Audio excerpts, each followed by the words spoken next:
Ketika kita mengenal Yesus Kristus sebagai Tuhan dan Juru Selamat, ada dua hal yang akan menjadi buah dalam kehidupan kita, ada dua hal yang akan terimplementasi dalam kehidupan kita, yaitu kita rest dalam hidup ini, dan kita akan respect akan semua, menghormati akan semua yang Tuhan kerjakan di dalam kehidupan kita. Nah, masih di dalam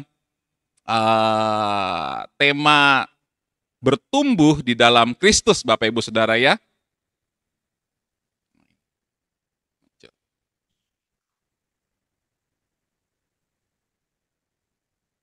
Oke, masih di dalam tema bertumbuh dalam Kristus ya.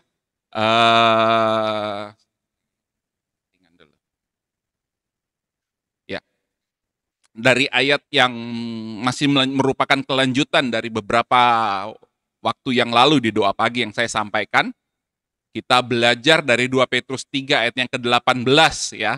Rasul Petrus di sana berkata bahwa tetapi bertumbuhlah dalam kasih karunia dan dalam pengenalan akan Tuhan dan Juru Selamat kita, siapa namanya? Yesus Kristus. Baginya lah kemuliaan sekarang dan sampai selama-lamanya. Jelas Bapak Ibu Saudara, firman Tuhan berkata kita bertumbuh dalam kasih karunia dan pengenalan akan Tuhan dan Juru Selamat kita, Yesus Kristus. Kita tidak bertumbuh dalam agama Kristen, atau kita tidak bertumbuh di dalam denominasi atau merek sebuah gereja. Kita tidak bertumbuh di dalam satu organisasi atau sebuah komunitas.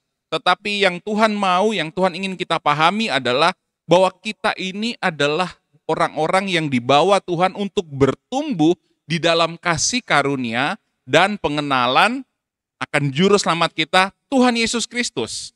Kita lahir di dalam Kristus, kita dibaptis di dalam Kristus, jadi kita bertumbuh di dalam Kristus. Bahkan ketika kita mati pun atau kembali kepada Bapa, kita semua ada di dalam Kristus. Rest in Christ ya. Jadi Bapak Ibu Saudara yang dikasihi Tuhan Yesus Kristus, penting sekali. Tuhan gak beda-beda. Penting sekali Bapak Ibu Saudara kita benar-benar tahu kita memilih di mana kita bertumbuh. Ya, tidak semua gereja memberitakan Kristus. Tidak semua hamba Tuhan memberitakan kasih karunia Kristus, pengenalan akan Tuhan Yesus sebagai Tuhan dan Juru Selamat. Jadi kalau saudara mau memilih di mana saudara akan bertumbuh, pilihlah komunitas, pilihlah gereja yang memberitakan tentang Yesus Kristus.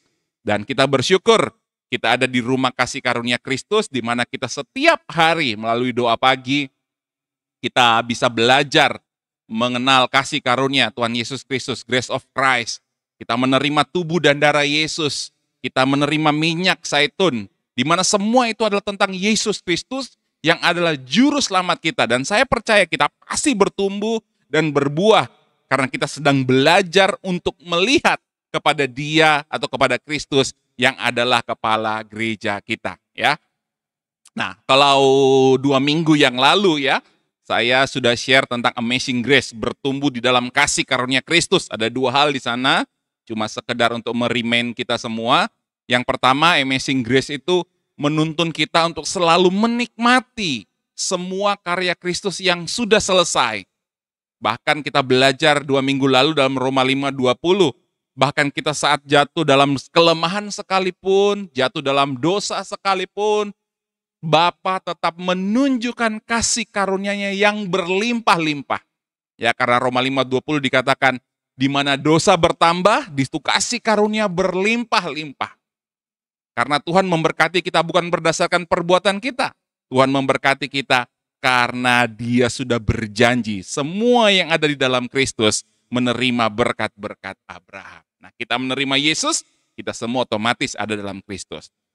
Jadi dosa, kelemahan, kekurangan kita tidak bisa menjauhkan kita dari kasih Bapa yang berlimpah-limpah.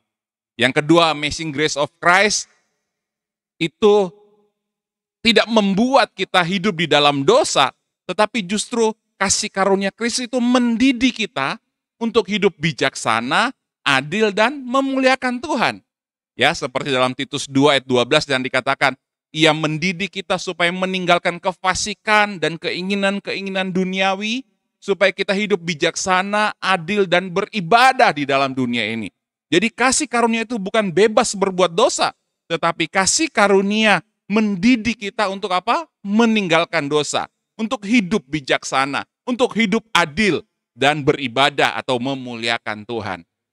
Nah, kita kembali 2 Petrus 3 ayat 18, di sana bertumbuhlah dalam kasih karunia dan pengenalan akan Tuhan dan juru selamat kita, Yesus Kristus. Nah, 2 minggu lalu bertumbuh dalam kasih karunia.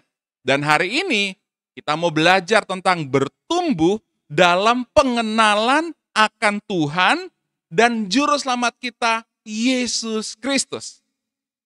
Rasul Petrus jelas sekali berkata, bertumbuhlah dalam pengenalan akan Tuhan dan juru selamat kita. Siapa namanya? Yesus Kristus. Ya, mengenal Tuhan, bertumbuh mengenal Tuhan. Ya, kita tahu dia Bapa kita. Cuma aneh sekali, kenapa kok Rasul Petrus ingin kita bertumbuh mengenal dia sebagai Tuhan dan juru selamat kita. Ketika saya merenungkan ini, ternyata di akhir zaman ini ada dua hal yang terjadi. Yang pertama adalah antikris akan menipu kita, akan berkata bahwa Yesus Kristus bukanlah Tuhan. Penyesatan akan terjadi di mana-mana, di mana Yesus bukanlah Tuhan. Yesus cuma manusia. Sehingga kita melupakan, mengabaikan ketuhanannya Yesus Kristus. Atau yang kedua, karena begitu di akhir zaman ini, karena begitu banyak hal yang terjadi, resesi mulai terjadi, bencana alam mulai terjadi, penderitaan mulai terjadi, peperangan mulai terjadi, seperti apa yang mulai terjadi sekarang di Timur Tengah, Bapak Ibu Saudara. Sehingga kita mulai berpikir, siapa yang sanggup menyelamatkan kita? Kita mulai berusaha dengan apa yang ada pada kita, mulai berusaha dengan kekuatan kita. Kita mulai berpikir bagaimana caranya kita menyelamatkan diri. Tapi hari ini ada kabar baik buat kita semua, bahwa kita punya Yesus Kristus. Yesus Kristus adalah Tuhan, dan Yesus Kristus adalah juru selamat kita. Katakan amin. Apapun yang sedang terjadi di sekeliling kita, dengar baik, dengar baik. Yesus tahu caranya untuk menyelamatkan kita. Melewati krisis ekonomi, Yesus tahu caranya menyelamatkan kita. Melewati segala hal, krisis yang terjadi, bencana yang terjadi, mungkin hal-hal yang penderitaan yang terjadi. Dengar kabar baik sekali lagi. Yesus adalah juru selamat kita. Dia tahu caranya untuk menyelamatkan kita. Katakan amin. Nah, pengenalan kita akan Tuhan itu akan menentukan pengalaman kita dengan Tuhan. Nah, sekali lagi. Bagaimana kita mengenal Tuhan itu akan menentukan bagaimana kita mengalami Tuhan di dalam kehidupan kita. Nah, itu sebabnya di dalam Yohanes 17 ayat 3 di sana jelas sekali dikatakan, dan inilah hidup yang kekal itu, yaitu bahwa mereka mengenal engkau. Siapa? Mengenal mengenal Bapa, satu-satunya Bapa yang benar, dan apa? Mengenal Yesus Kristus yang engkau utus. Jadi hidup yang kekal adalah hidup yang kekal adalah tentang bagaimana kita mengenal Bapa dan mengenal Yesus. Bapa dan Yesus adalah satu. Kita mengenal Yesus itu sama saja kita mengenal Bapa di sorga. Kita belajar tentang Yesus, kita juga belajar tentang Bapa. Itu terjadi secara otomatis. Seperti Bapa dan Yesus adalah satu, demikian juga kita mengenal Bapa di dalam Yesus Kristus, Bapak Ibu Saudara. Nah, itulah hidup yang kekal. Yohanes 3:16 dikatakan bahwa karena begitu besar kasih Bapa akan dunia ini, sehingga dia mengaruniakan anaknya yang tunggal, supaya setiap orang yang percaya kepadanya tidak binasa, melainkan apa? Beroleh hidup yang kekal. Cuma kerennya adalah setelah kita menerima Yesus, kita tidak langsung mati masuk surga, langsung tidak kembali ke surga. Enggak. Kita harus hidup di dunia ini. Nah, dengan kata lain yang saya mau sampaikan kepada kita hidup di dunia ini, kita menerima hidup yang kekal. Nah, bagaimana kita menerima hidup yang kekal itu? Dengan cara kita mengenal Yesus. Dengan kata lain, hidup yang kekal itu dimulai dengan menerima Yesus sebagai Tuhan dan Juru Selamat, dijalani dengan bertumbuh dalam pengenalan akan Tuhan Yesus untuk selama-lamanya. Dengan kata lain, pengenalan kita akan Yesus itu menentukan pengalaman hidup kita dengan Tuhan. Karena hidup yang kekal adalah tentang mengenal Tuhan. Dengan kata lain, atau kalau dibalik, mengenal Tuhan menentukan bagaimana hidup yang kita alami di bawah matahari ini. Seperti apa kita mengenal Tuhan, demikianlah Tuhan akan menyatakan dirinya di dalam kehidupan kita. Kalau kita mengenal Tuhan Yesus sebagai gembala kita, maka kita percaya bahwa kita takkan berkekurangan. Dia untuk selama-lamanya kita tidak akan berkekurangan. Karena gembala kita akan supply kehidupan kita. Amin. Saat kita mengenal Yesus Kristus sebagai Tuhan dan Juru Selamat kita, ya, mengenal Yesus sebagai Juru Selamat dalam semua aspek kehidupan kita, maka kita percaya bahwa di dalam Yesus, ya, dalam semua aspek kehidupan kita, ya, firman Tuhan berkata, kita akan menerima keselamatan. Ya, karena di bawah kolong langit ini tidak ada nama lain yang olehnya kita diselamatkan selain nama Yesus. Jadi kita mengenal Dia sebagai Juru Selamat kita, maka kita akan melihat keselamatan setiap hari dinyatakan dalam kehidupan kita. Kalau kita mengenal Yesus sebagai kesembuhan kita, maka kita juga akan mengalami saat kita sakit. Kita percaya Yesus telah memberikan tubuhnya, darahnya, supaya kita sembuh, sehat, pulih, hidup oleh Dia. Karena tubuh dan darahnya adalah benar-benar makanan, dan saat kita menerima tubuh dan darah Yesus, kita hidup oleh Dia. Jadi sakit penyakit tidak akan berkuasa atas kita. Kalau kita mengenal Yesus yang adalah pengampunan atas semua dosa-dosa kita, maka kita tidak akan khawatir tentang neraka, masuk surga atau masuk neraka. Kita tidak pusing, karena kita tahu darah Yesus telah membasuh dosa kita, menguduskan kita sekali untuk selama-lamanya. Jadi, bagaimana kita mengenal Yesus menentukan pengalaman kita dengan Yesus ketika kita hidup di dunia ini. Nah, sebaliknya Bapak Ibu Saudara, jika kita mengenal Yesus yang suka menghakimi, suka menuntut, yang harus ini, harus itu, kebanyakan aturan, maka juga dalam hidup kita akan seperti rasanya tertuntut, penuh penghakiman, penuh dengan tuduhan. Kenapa?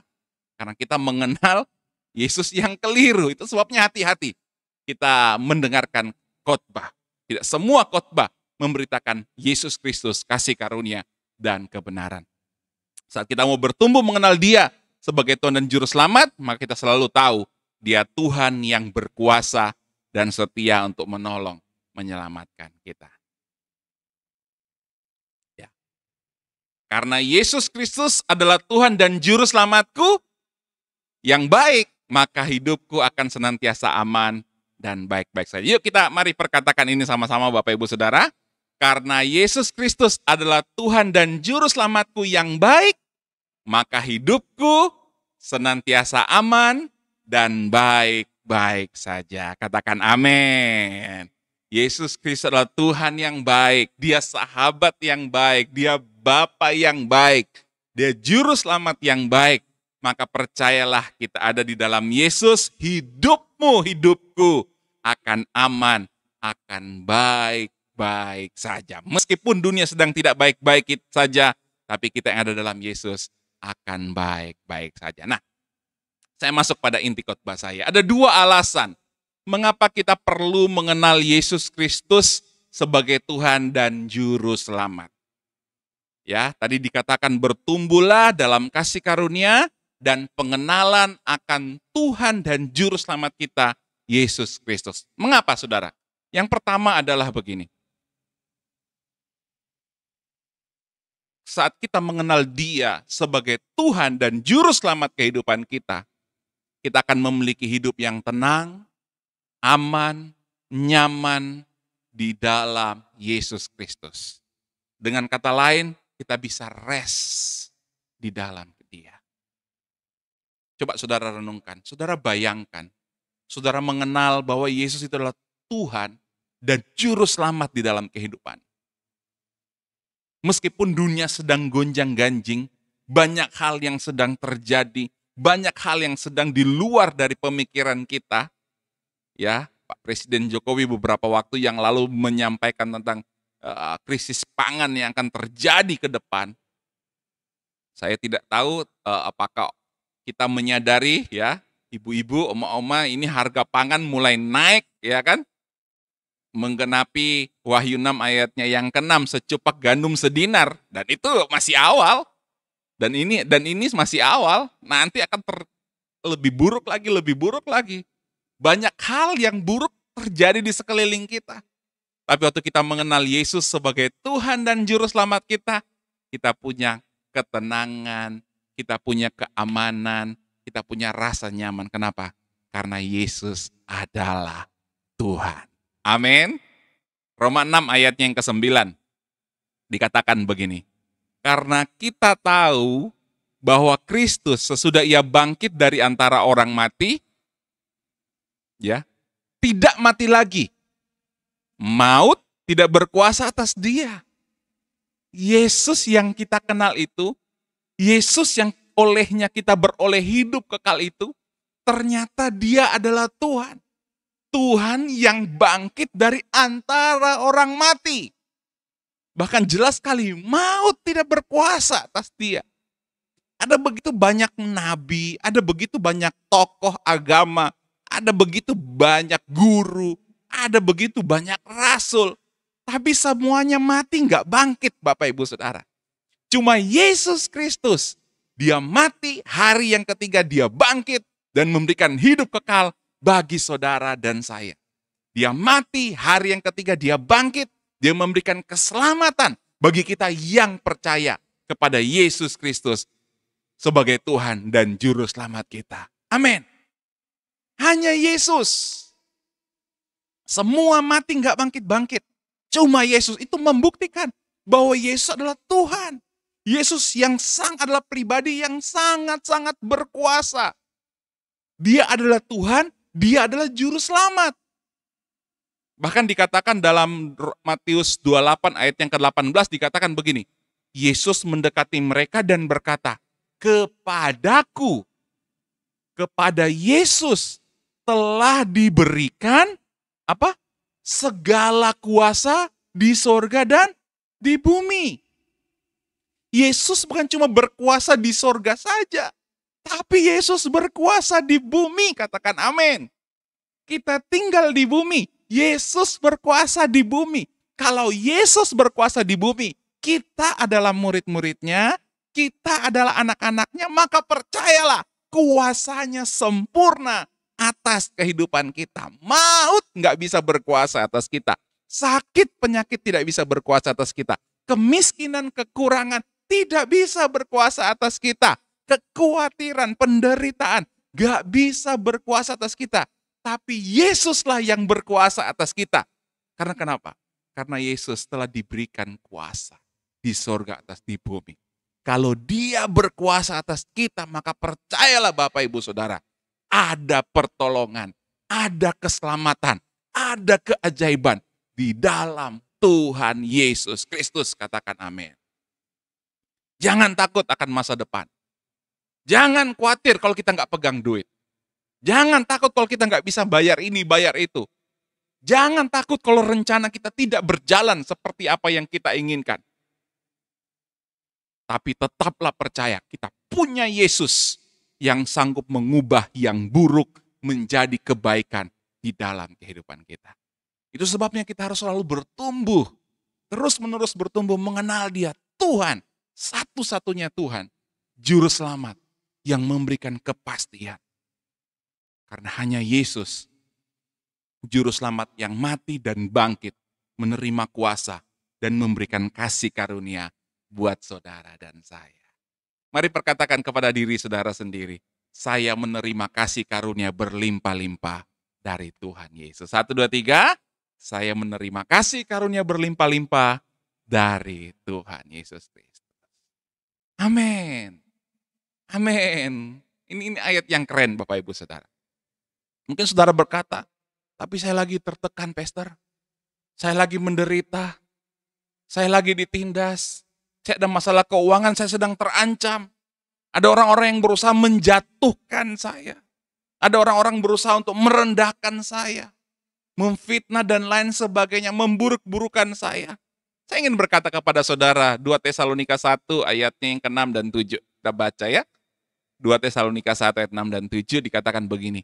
Sebab memang adil bagi Bapa atau bagi Tuhan untuk membalaskan penindasan kepada mereka yang menindas kamu. Dan untuk memberikan kelegaan kepada kamu yang ditindas. Dan juga kepada kami. Pada waktu Tuhan Yesus dari dalam surga menyatakan dirinya bersama-sama dengan malaikat-malaikatnya dalam kuasanya, dalam api yang menyala-nyala. Keren sekali firman Tuhan berkata bahwa keadilan Tuhan atau adil bagi Tuhan untuk membalaskan penindasan kepada mereka yang menindas kamu, yang menindas kita. Dan apa? Memberikan kelegaan kepada kita yang sedang ditindas. Keadilan Tuhan bagi umatnya, bagi anak-anaknya, bagi murid-muridnya, bagi saudara dan saya, keadilan Tuhan adalah memberikan kelegaan saat kita sedang ditindas. Bukan cuma memberikan kelegaan, keadilan Tuhan adalah membalaskan penindasan orang-orang yang menindas kita. Wow, itu keadilan Tuhan. Itu sebabnya kita di dalam kekristenan sebagai murid-murid Kristus, kita diajar, kita dituntun, jangan membalas kejahatan dengan kejahatan. Tetapi balaslah kejahatan dengan apa? Kebaikan. Yesus mengajar kita supaya apa? Kasihilah musuhmu. Berdoalah bagi mereka yang menganiaya kamu. Tujuannya apa Bapak Ibu Saudara?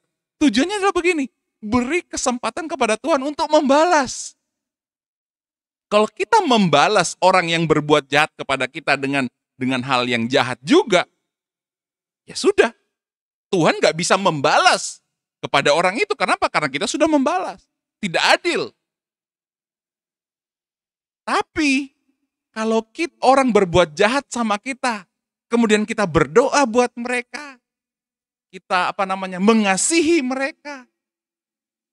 Firman Tuhan berkata, keadilan Bapa untuk membalaskan kepada orang-orang yang merendahkan kita, meremehkan kita. Dan memberikan kelegaan kepada kita ketika kita ditindas. Wow, cuma Yesus loh yang seperti itu. Cuma Yesus loh yang mengajarkan seperti itu. Cuma Yesus loh yang memberikan keadilan, bukan karena apa-apa.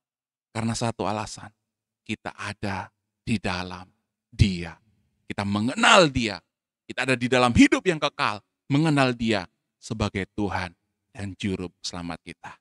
Itulah Yesus yang kita kenal, Tuhan dan Juru Selamat yang memberikan ketenangan, keamanan, kenyamanan bagi kita.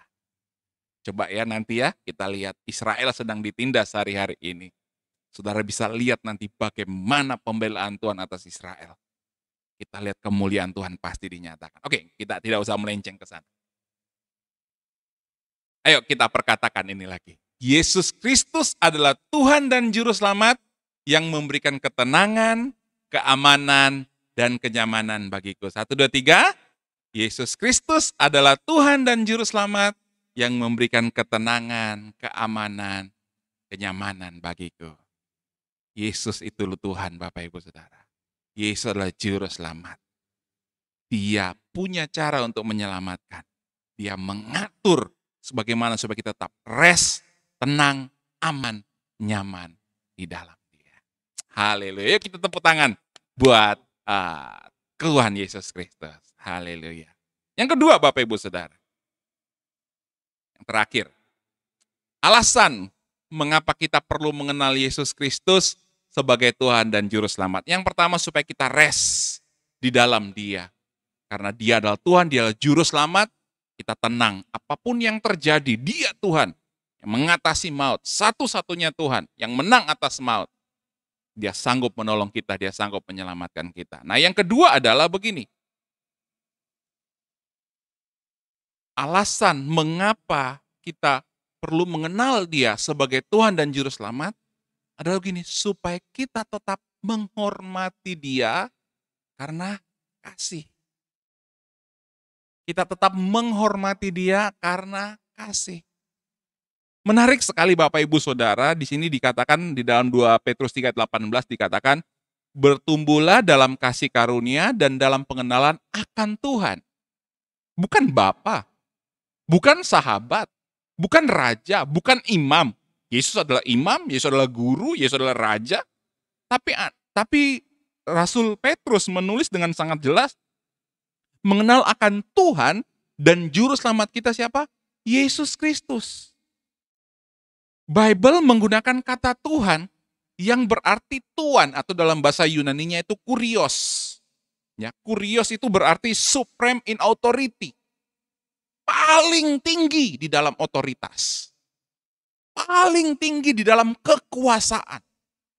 Paling tinggi posisinya di dalam segala otoritas, baik ada yang di langit, di bumi, bahkan di bawah bumi. Paling tinggi otoritasnya bahkan yang ada di surga, di bumi, bahkan di bawah bumi. Jadi kita menyadari bahwa di dalam kasih karunia Kristus, kita bertumbuh mengenal Dia, Dia yang adalah pribadi yang sangat-sangat terhormat. Pribadi yang sangat-sangat dihormati. Bahkan dalam Wahyu 4 ayatnya yang ke-9 hingga ayat yang ke-11, saya baca buat kita semua ya. Wahyu 4 ayat 9 hingga ayat yang ke-11 dikatakan begini. Dan setiap kali makhluk itu mempersembahkan puji-pujian dan apa? Dan hormat dan ucapan syukur kepada Dia yang duduk di atas tahta itu, kepada Yesus, dan yang hidup sampai selama-lamanya. Perhatikan ayat ke-10. Maka apa? Tersungkurlah ke-24 tua-tua itu di hadapan Dia yang duduk di tahta itu.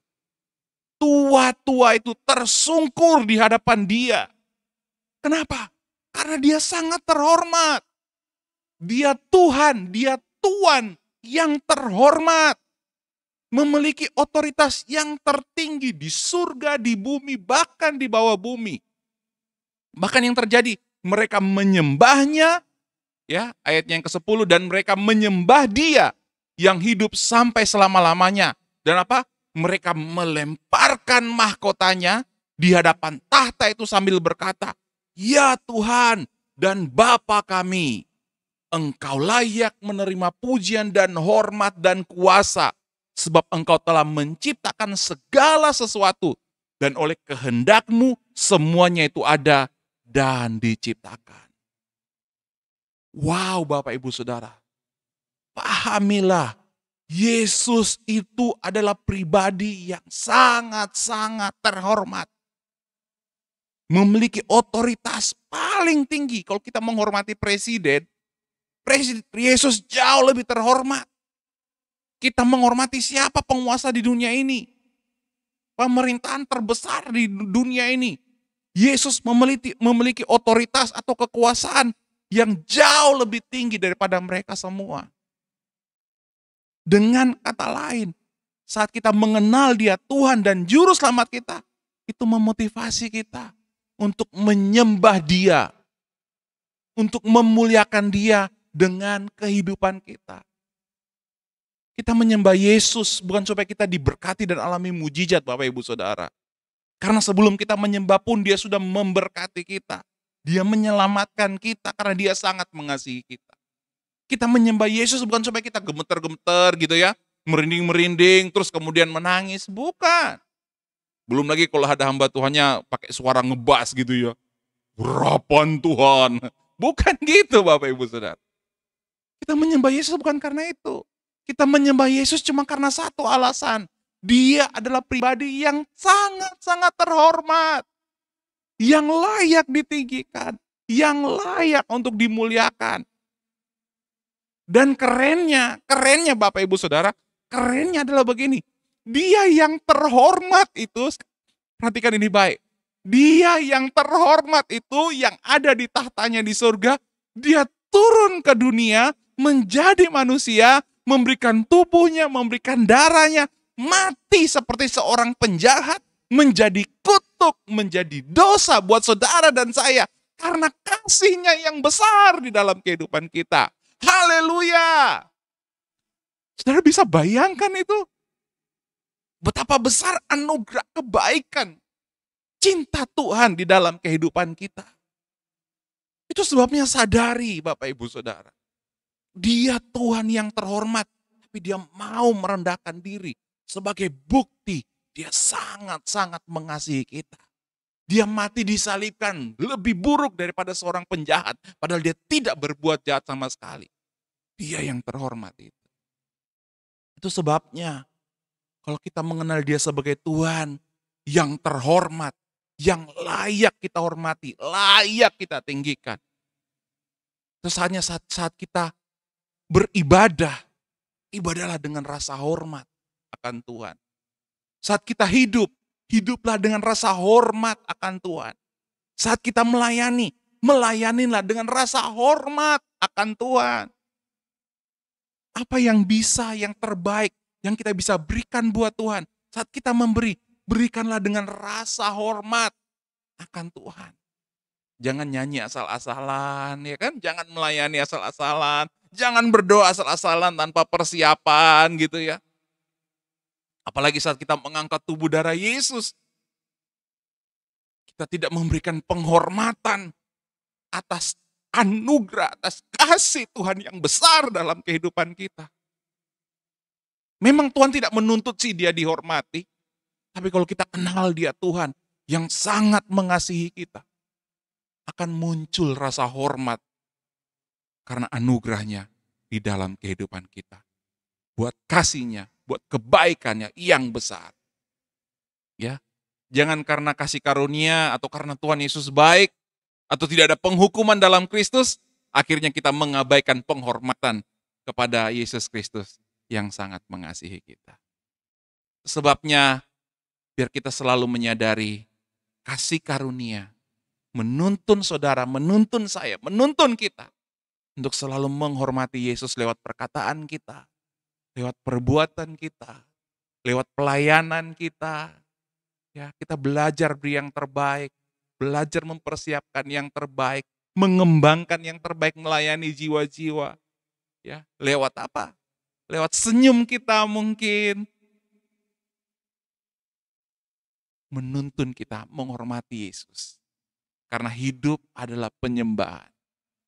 Amin. Jadi itu sebabnya saya selalu percaya Bapak Ibu Saudara.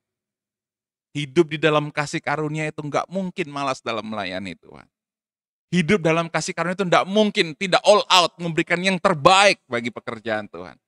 Hidup dalam kasih karunia itu enggak mungkin akan begitu-begitu saja. Pasti ada progres. Kenapa? Karena kita tahu dia layak untuk dihormati, ditinggikan. Bahkan ayat tadi yang kita baca di Wahyu ya, tua-tua itu melemparkan mahkotanya. Tidak ada yang lebih berarti lagi dalam hidup ini selain Yesus. Biarlah itu menjadi bagian dalam kehidupan kita. Enggak ada yang lebih penting lagi dalam hidup ini. Apakah itu harta, kekayaan, mahkota, kekuasaan, nama baik. Enggak ada yang lebih penting selain Yesus. Karena kasih karunia-Nya menuntun kita untuk menghormati, memuliakan dia seumur hidup kita. Sebab apa? Sebab dia adalah Tuhan dan Juru Selamat di dalam kehidupan kita. Sebabnya saya suka sedih kalau kita melayani, sudah menerima kasih karunia tapi kita tidak mau berkembang, tidak mau bertumbuh, tidak mau dimuridkan, tidak mau dididik, tidak mau memberi yang terbaik. Karena kita tahu di dalam kasih karunia, dia menuntun kita untuk menjadi yang terbaik. Membuat kita maksimal dalam kehidupan ini. Karena kasih karunia Tuhan itu sempurna di dalam hidup kita. Jadi kita belajar hari ini, yang pertama, mengenal dia sebagai Tuhan dan Juru Selamat membuat kita tenang di dalam hidup ini. Rest dalam hidup ini. Dan yang kedua, kita menerima kasih karunia atau di dalam mengenal dia sebagai Tuhan dan Juru Selamat membuat kita menghormati. Orang yang menghormati Yesus, hidupnya pasti menjadi teladan. Hidupnya pasti menjadi berkat. Hidupnya pasti menjadi dampak. Melalui perkataan, melalui tindakan, melalui segala hal di dalam kehidupan kita. Mari kita baca terakhir. Kasih karunia menuntun saya untuk menghormati Yesus Kristus yang adalah Tuhan dan Juru Selamat di dalam segala hal. Tuhan Yesus Kristus memberkati kita semua. Diberkatilah dalam pelayanan saudara, dalam keluarga, dalam rumah tangga, dalam pekerjaan. Karena satu hal, Dia Yesus Tuhan, Juru Selamat yang sangat mengasihi kita. Mari kita berdoa. Kami mengucap syukur, termeterailah firman ini, menguatkan kami semua. Karena kasih karuniamu, karena kebaikanmu. Roh Kudus, Engkau yang memimpin mengajar kami, membuat kami mengalami, menerima semua yang telah Engkau sediakan di dalam Engkau. Terima kasih Bapa. Di dalam nama Yesus, setiap kita yang diberkati, sama-sama berkata, amin.